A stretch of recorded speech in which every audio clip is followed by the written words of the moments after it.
പുതിയൊരു വീഡിയോയിലേക്ക് എല്ലാവർക്കും സ്വാഗതം. കുറച്ച് ചക്കക്കുരു കിട്ടി, അതുപോലെ നല്ല പോലെ കഴുകി നമ്മളൊന്ന് കുക്കറിലേക്ക് ഇട്ട് കൊടുത്ത് കുറച്ച് ഉപ്പും കുറച്ച് വെള്ളം ഒഴിച്ച് നല്ലപോലെ വേവിച്ചെടുത്തു. ചൂടാറിയതിന് ശേഷം ഒന്ന് മിക്സർ ജാറിലിട്ട് ക്രഷ് ചെയ്തെടുത്ത് ഒരു സവാള, പച്ചമുളക്, വേപ്പിൻ്റെ ഇല നല്ലപോലെ ഒന്ന് ചെറുതാക്കി അരിഞ്ഞ് വെച്ചു.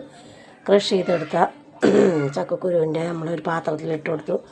2 സ്പൂൺ അരിപ്പൊടി, 3 സ്പൂണ് കടലമാവ്, നമ്മളിത് അരിഞ്ഞ് വെച്ച സവാള, വേപ്പിൻ്റെ ഇല, പച്ചമുളക് നമ്മൾ അതിലേക്കിട്ട് കൊടുത്തു. എന്നിട്ട് നമ്മളൊരു 1/4 ടീസ്പൂൺ മഞ്ഞൾപ്പൊടി, 2 സ്പൂണ് കാശ്മീരി മുളക് പൊടിയാണ് ഇട്ട് കൊടുത്ത്. എന്നിട്ട് കുറച്ച് ഉപ്പിട്ട് കൊടുത്തു. ഇഞ്ചി വെളുത്തുള്ളി പേസ്റ്റ് ഇട്ട് കൊടുത്തു.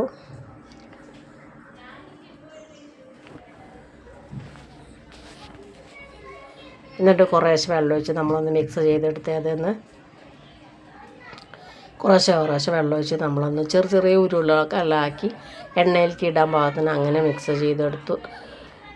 ഒരു ചട്ടി അടുപ്പത്ത് വെച്ച് ഓയിലാണ് ഒഴിച്ച് കൊടുക്കുന്നത്. ഓയിലൊക്കെ നല്ല മൂത്ത് വരുമ്പോൾ നമ്മളിത് ചെറിയ ഉരുളകളാക്കിയിട്ട് എണ്ണയിലേക്ക് ഇട്ട് കൊടുത്തു.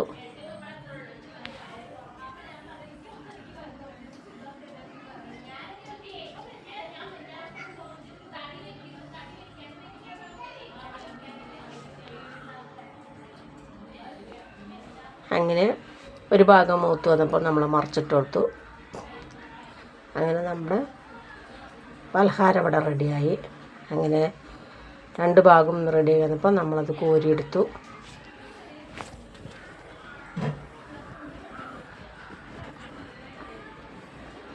എല്ലാവരും ലൈക്ക് ചെയ്യാനും സബ്സ്ക്രൈബ് ചെയ്യാനും മറക്കരുത്. നാളെ നല്ലൊരു വീഡിയോ ആയിട്ട് അങ്ങനെ ബാക്കിയുള്ളതും കൂടി നമ്മൾ വറുത്ത് കോരിയെടുത്തു. നാളെ നല്ലൊരു വീഡിയോ ആയിട്ട് നാളെ വരാം. ബായ്.